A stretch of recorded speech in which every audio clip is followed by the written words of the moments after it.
Jadi stem cell itu adalah pertemuan antara sel sperma dan sel telur. Itulah stem cell mula-mula. Kemudian dari stem cell ini terciptalah seluruh organ manusia, tercipta seluruh organ manusia dengan beserta dengan sistemnya sehingga akhirnya lahir seorang manusia. Nah, berarti apa? Berarti seluruh organ manusia diciptakan oleh sel yang disebut dengan stem cell ini. Apabila satu sel ini bisa menciptakan seluruh organ manusia, maka tentu apabila terjadi kerusakan, yang bisa memperbaiki hanyalah penciptanya, yaitu stem cell. Jadi yang bukan atau tidak ada kaitannya dengan sel telur dan sperma pasti bukan stem cell. Dan satu hal lagi, stem cell itu life cell, sel hidup. Jadi kalau tidak hidup, maka itu kita bisa manfaatkan hanya nutrisinya saja. Nah, stem cell itu bisa diambil dari tubuh seseorang sebagai pasien, atau dari orang lain sebagai donor, atau dari plasenta. Nah, plasenta ini sekarang sudah mulai banyak yang ditawarkan untuk disimpan gitu ya. Nah, ternyata hanya cocok untuk anak itu sendiri yang punya. Sementara untuk orang lain belum tentu cocok. Untuk cari yang cocok tidak mudah.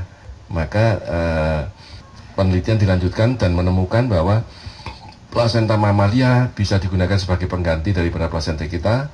Ya, itu bisa digunakan dan cocok. Semua mamalia itu ternyata plasentanya bisa digunakan sebagai bahan untuk terapi stem cell dengan syarat harus live, harus hidup. Kalau bukan live, maka itu bukan disebut stem cell. Kenapa? Karena memang stem cell sudah membuat kejutan dan membuat heboh dunia. Karena banyak sekali orang yang sembuh dari sakit karena stem cell terapi, terutama penyakit-penyakit seperti jantung, diabetes, kemudian penyakit Alzheimer, stroke, Parkinson, ya, spinal cord injury, orang yang lumpuh bisa berjalan kembali, dan banyak penyakit autoimun seperti lupus, psoriasis, osteoporosis, osteoartritis, banyak penyakit yang lain, termasuk penyakit ginjal, sudah cuci darah, bisa lepas dari cuci darah.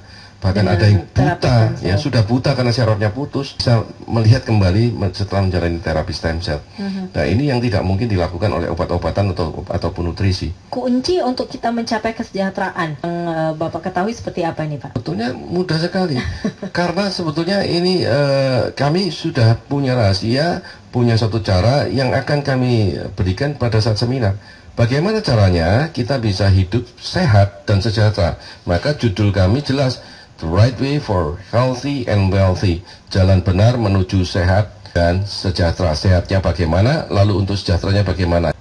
Bagaimana stem cell terapi ini bekerja gitu Pak, sehingga membuat kita tadi itu bahagia dan sejahtera. Sehat, bahagia, dan sejahtera. Stem cellnya sendiri membuat seseorang itu menjadi sehat. Setelah sakit, dipulihkan menjadi sehat. Tidak lagi bergantung pada obat. Nah, setelah sehat, ada sambungnya, ada bersambung ya. Jadi setelah sehat, seseorang itu bisa bercerita kepada kawan, kepada rekan dan sebagainya. Nah, di situ pasien yang sudah sehat tadi itu bisa mendapatkan yang disebut dengan reward ya. Ada seperti bagian royalti. Pada saat seseorang itu mulai membeli produk stem cell ini, sebetulnya para pemirsa yang membeli itu sudah mendapatkan hak franchise-nya. Sementara kalau mereferensi orang-orang lain, ya, hasil dari testimoni tadi akan dapat royalti dari orang-orang yang direferensi. Itulah cara untuk masuk ke dalam kehidupan sejahtera tadi. Karena royaltinya itu yang membuat kita bisa hidup sejahtera. Ya.